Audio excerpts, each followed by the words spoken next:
പ്രിയമുള്ള കുട്ടികളെ, നമ്മൾ മൂന്നാമത്തെ ചാപ്റ്റർ കഴിഞ്ഞിട്ടുണ്ട്. നമ്മളത് എടുത്ത് അവസാനിപ്പിച്ചിട്ടുണ്ട്.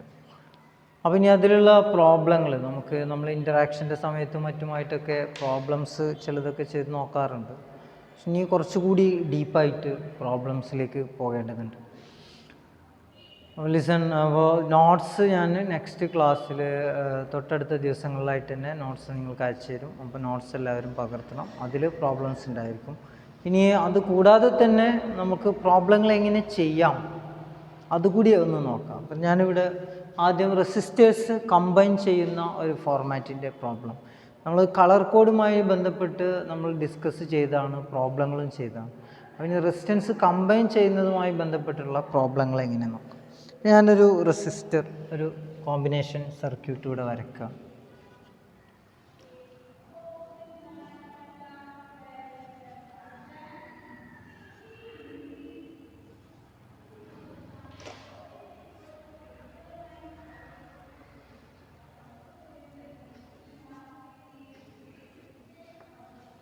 ഈ ക്വസ്റ്റ്യൻ നിങ്ങളെല്ലാവരും നോട്ടിൽ വരക്കും വേണം, എഴുതും വേണം.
ഇവിടെ ഏകദേശം 1 2 3 4 അല്ലേ, 16 റെസിസ്റ്റേഴ്സാണ് കണക്ട് ചെയ്തിട്ടുള്ളത്. അത് കണക്ട് ചെയ്തിരിക്കുന്ന ഫോർമാറ്റാണ്.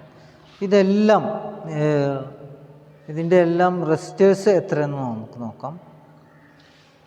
ഇവിടെ 1 ohm, ഈ ഭാഗം എല്ലാം 1 ohm ആണ്. താഴ്ഭാഗം കംപ്ലീറ്റ് 2 ohm. അതെങ്ങനെ ഉണ്ടാവും നോക്കാം. ഇത് നമുക്ക് എങ്ങനെ വേണമെങ്കിലും നമുക്ക് എത്ര റെസിസ്റ്റൻസ് ആണോ കമ്പൈൻ ചെയ്തിട്ട് കിട്ടേണ്ടത് അതിനനുസരിച്ചാണ് നമ്മൾ എന്ത് ചെയ്യുന്നത്, അത് കമ്പൈൻ ചെയ്യുന്നത്. ഓക്കെ, ഇതൊക്കെ 2 ohm കംപ്ലീറ്റ് അല്ലേ. 8 എണ്ണം 1 ohm, 8 എണ്ണം 2 ohm ഉണ്ട്. അപ്പോൾ ഇത് എങ്ങനെ ചെയ്യാമെന്നുള്ളതാണ് നമ്മൾ നോക്കേണ്ടത്. നിങ്ങൾ നോക്കൂ, ഇവിടെ ഉണ്ട് ഈ 2 റെസിസ്റ്റേഴ്സും തമ്മിലുള്ള ഒരു റിലേഷൻ എന്താണ്? ഇത് രണ്ടും കൂടി എന്താണ്, സീരീസ് കണക്ഷനാണ്. ഇത് ശരിക്കും ഇതിപ്പോൾ ഇങ്ങനെയാണ് ഉള്ളത് അല്ലേ, ഇങ്ങനെയാണുള്ളത്. ഇതിനെ നമുക്ക് ഇങ്ങനെ ഇതൊരു കമ്പിയാണെങ്കിൽ നമുക്ക് എന്ത് ചെയ്യാം, അതിനെങ്ങനെ നിർത്താം അല്ലേ.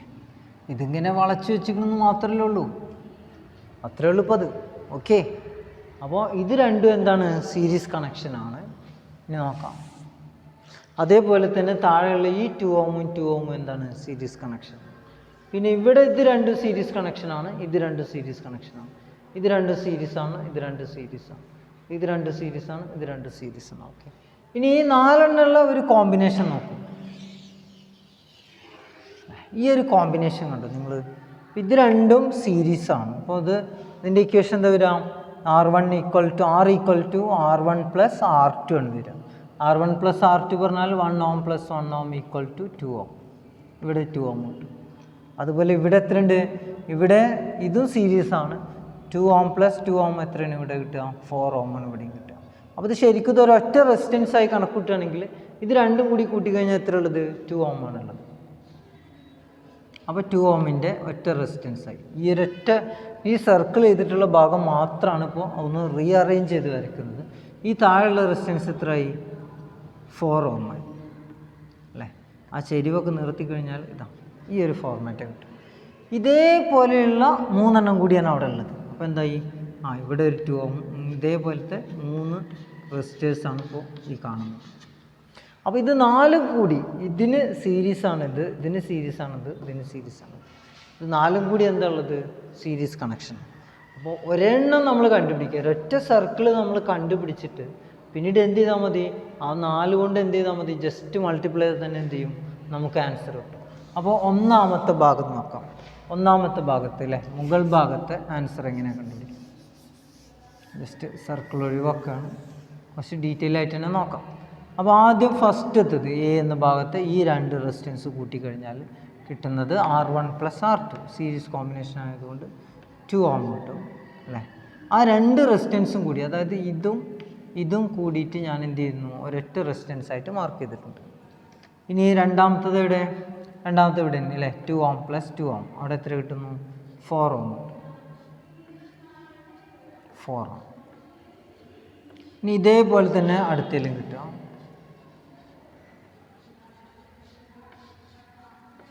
ഇത് എത്ര ഓമാണ്, 2 Ohm, ഇവിടെ 4 Ohm. അടുത്തത് 2 Ohm, 4 Ohm. അടുത്തതും 2 Ohm, 4 Ohm.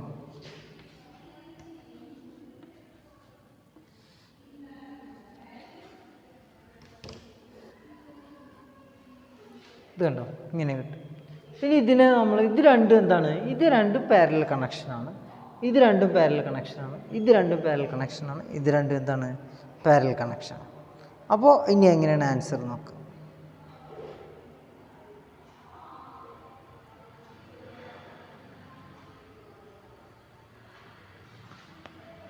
ഇവിടെ കിട്ടുന്നത് 1/R = 1/R1 + 1/R2, ആ ഒരു ഫോർമാറ്റ് അല്ലേ. കിട്ടിക്കഴിഞ്ഞാൽ 1/R = 1/2 + 1/4, that's equal to 3/4. Therefore R = 4/3 Ohm.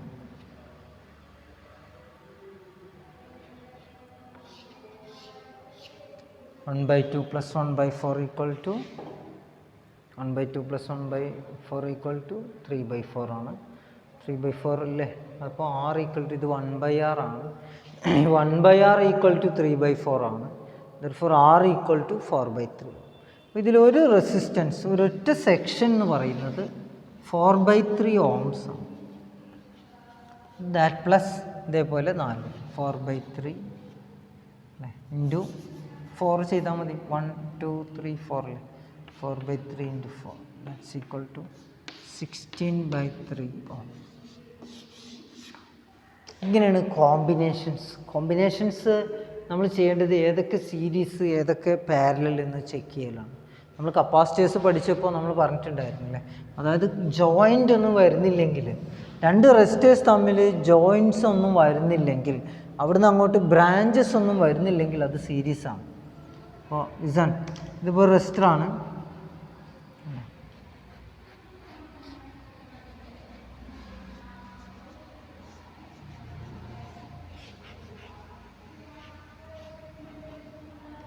ഇവിടെ എയും ബിയും കൊടുത്താണ്ട. ഇത് കംപ്ലീറ്റ് 1 2 3 4 5 6 6 റെസിസ്റ്റേഴ്സും. ഇത് ഏത് കണക്ഷനാണ്, ഇത് കംപ്ലീറ്റ് സീരീസ് കണക്ഷനാണ്. അതായത് വളരെ സ്ട്രെയിറ്റ് ആയിട്ടുള്ള ഒരു ലൈൻ എടുത്ത് ഇങ്ങനെ വളച്ചു പിടിച്ച പോലെയാണ്. ഇതിപ്പോൾ ഒരു സ്ട്രെയിറ്റ് ലൈനാണ്, ഇതിനെ എന്ത് ചെയ്യുന്നു, ഇങ്ങനെ വളച്ചു പിടിച്ചിരിക്കുന്നു. ഇപ്പോഴും ഇതെന്താണ്, ഇതൊരു സീരീസാണ്, സീരീസ് കണക്ഷനാണ്.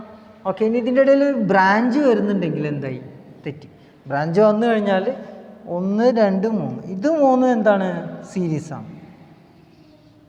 അതുപോലെ ഇത് 2 സീരീസാണ്, ബാക്കിയെല്ലാം എന്താണ്, പാരലൽ കണക്ഷൻസാണ്. ഈ മൊത്തം ഈ 3 കൂടി ഇങ്ങോട്ടും പാരലലാണ്, ഈ 3 കൂടി ഇങ്ങോട്ടും എന്താണ്, പാരലലാണ്. ഇങ്ങനെയാണ് പാരലൽ കണക്ഷനും സീരീസ് കണക്ഷനും നമ്മൾ മനസ്സിലാക്കേണ്ടത്. നമുക്ക് അടുത്ത ക്വസ്റ്റ്യൻ നോക്കാം.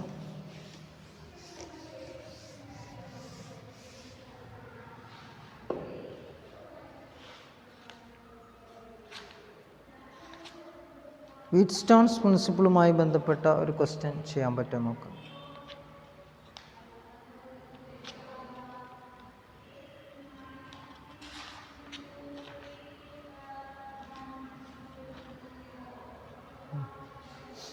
Listen.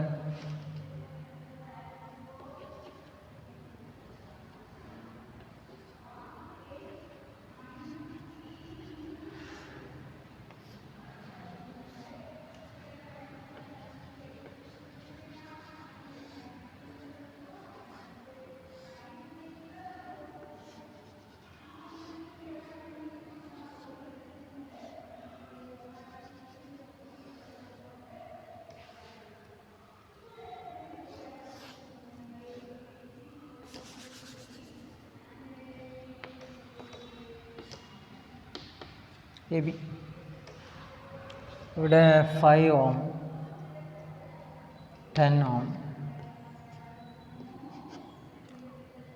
അതേപോലെ 15 ohm ഇവിടെ 30 ohm ഇങ്ങനെ ഒരു റെസിസ്റ്റൻസ് തന്നു. ഇതിലെ ടോട്ടൽ ഈക്വലൻ്റ് റെസിസ്റ്റൻസ്, ഈ ഒരു സർക്യൂട്ടിലെ ഈക്വലൻ്റ് റെസിസ്റ്റൻസ് ആണ് എന്ത് ചെയ്യേണ്ടത്, നമ്മൾ കണ്ടുപിടിക്കേണ്ടത്.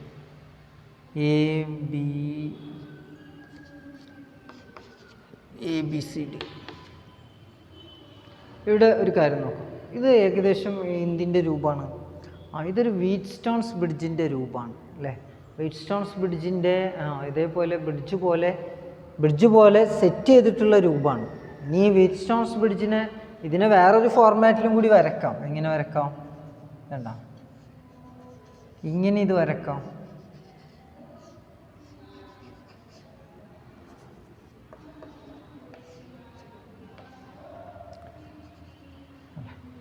ഇതേ സംഗതിയാണ് ഈ കാണുന്നത്.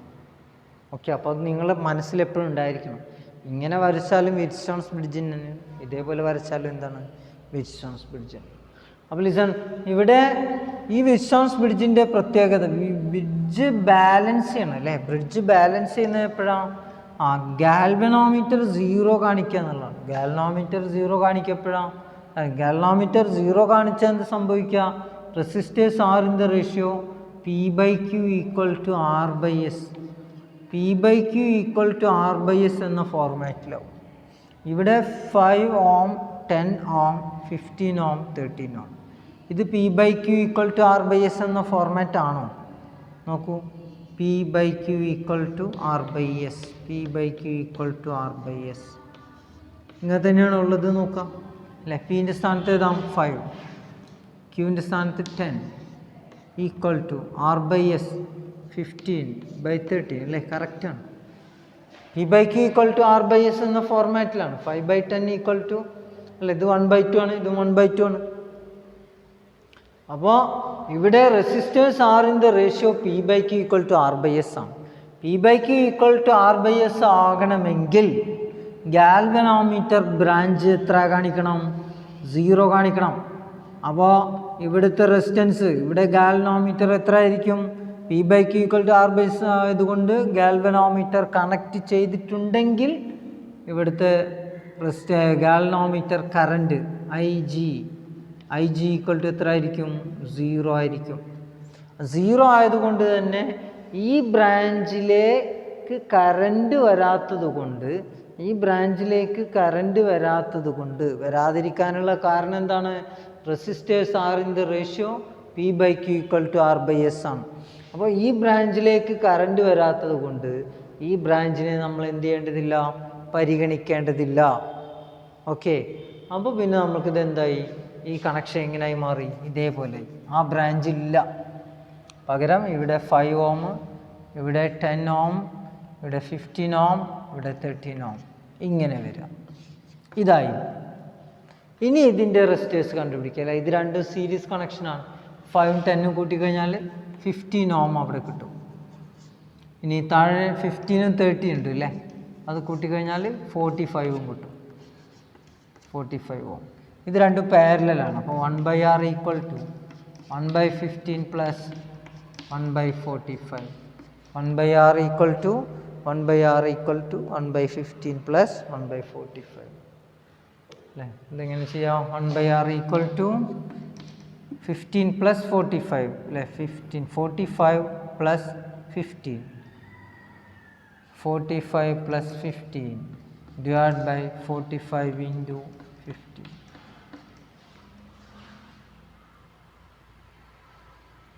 That's equal to 60 divided by 45 into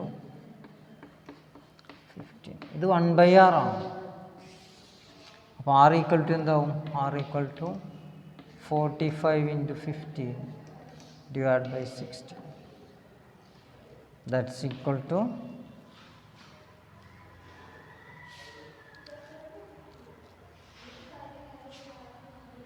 60 40 11.25 ആവും.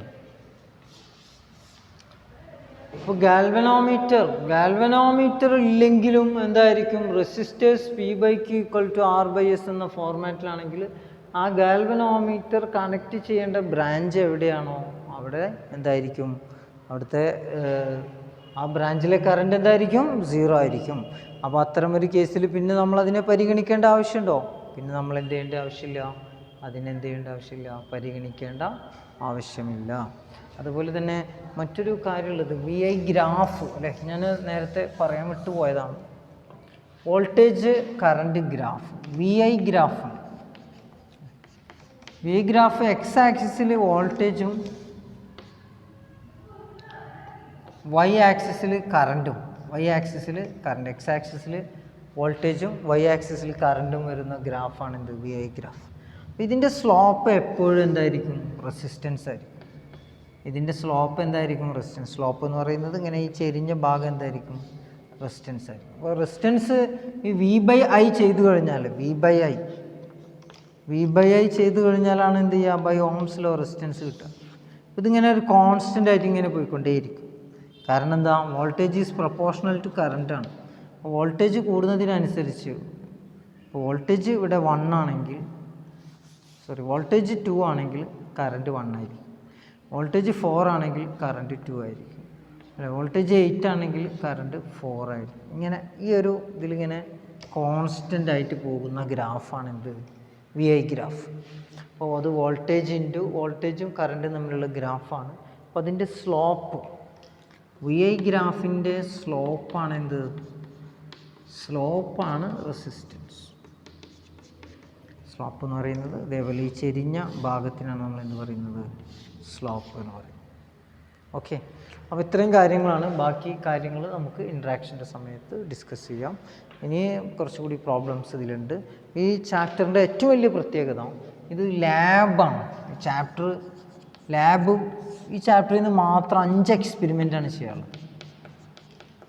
ഈ ചാപ്റ്ററിൽ നിന്ന് മാത്രം നമുക്ക് ചെയ്യാനുള്ളത് എന്താണ്? 5 എക്സ്പെരിമെൻ്റ്. അതിൽ ഒന്നാമത്തെ എക്സ്പെരിമെൻറ്റ് ഓംസ് ലോ തന്നെ, ഓംസ് ലോ എക്സ്പെരിമെൻ്റ് ചെയ്യാം. രണ്ടാമത്തെ മീറ്റർ ബ്രിഡ്ജ് അല്ലേ, മീറ്റർ ബ്രിഡ്ജ് 1 ഉണ്ട് 2 ഉണ്ട്. അതുപോലെ പൊട്ടൻഷ്യോമീറ്റർ 1 ഉണ്ട് 2 ഉണ്ട്. ഇതിൽ നിന്ന് തന്നെ എത്ര എക്സ്പെരിമെൻ്റായി? 5 എക്സ്പെരിമെൻ്റ്. നമ്മൾ സെക്കൻഡ് ഇയറിന് ആകെ ഒരു 20 എക്സ്പെരിമെൻ്റാണ് നമ്മൾ ചെയ്യുക. അപ്പോൾ ഇതിൽ 5 എക്സ്പെരിമെൻ്റ് ഈ ചാപ്റ്ററിൽ. പിന്നെ റേ ഓപ്റ്റിക്സ് എന്ന് 9ാമത്തെ ഒരു ചാപ്റ്റർ ഉണ്ട്. റേ ഓപ്റ്റിക്സ് എന്ന ചാപ്റ്റർ 9ാമത്തെ. അതിൽ ലെൻസ് അല്ലേ, കോൺവെക്സ്, കോൺകേവ്, പിന്നെ mirror, convex mirror, concave mirror, പിന്നെ പ്രിസം. ഇങ്ങനെ 5 എക്സ്പെരിമെൻ്റ് അതിലുണ്ട്. 10 എക്സ്പെരിമെൻ്റ് ഈ 2 ചാപ്റ്ററിലുണ്ട്. ഇതിൽ ഈ 3ാമത്തെ ചാപ്റ്ററിൽ കറണ്ട്, ഇലക്ട്രിസിറ്റി, ഇതിലെ പ്രധാനപ്പെട്ട ഭാഗങ്ങൾ നമ്മൾ ഒരിക്കലും വിട്ടുപോകാൻ പാടില്ലാത്ത കാര്യങ്ങൾ നമുക്ക് ജസ്റ്റ് ഒന്ന് നോട്ട് ചെയ്യും. അതിൽ ഒന്നാമത്തത് ഡ്രിഫ്റ്റ് വെലോസിറ്റിയാണ്. ഡ്രിഫ്റ്റ് വെലോസിറ്റി ആ ഭാഗം. രണ്ടാമത്തത് കളർ കോഡ്, റെസിസ്റ്റൻസിൻ്റെ കളർ കോഡാണ്. മൂന്നാമത്തത് കോമ്പിനേഷൻ ഓഫ് റെസിസ്റ്റേഴ്സാണ്. Combination of resistors. നാലാമത്തത് Wheatstone's bridge, Ohm's law. Ohm's ലോൻ്റെ ലിമിറ്റേഷൻസ്, പിന്നെ കിർഷോഫ് ലോസ്,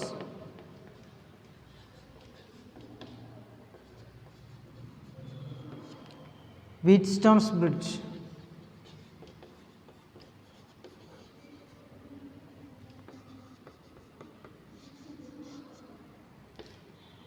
മീറ്റർ ബ്രിഡ്ജ്. ലാബിൽ നമ്മളിത് രണ്ടായിട്ട് ചെയ്യാം, പക്ഷേ നമുക്ക് പഠിക്കാൻ ഒരെണ്ണം എന്ത് ചെയ്യേണ്ടുള്ളൂ, പഠിക്കേണ്ടുള്ളൂ ഒരൊറ്റ തിയറി ആയിട്ട്. പക്ഷെ പൊട്ടൻഷ്യോമീറ്റർ അങ്ങനെയല്ല, പൊട്ടൻഷ്യോമീറ്റർ 2 തിയറി ആയിട്ട് തന്നെ എന്ത് ചെയ്യണം, പഠിക്കണം.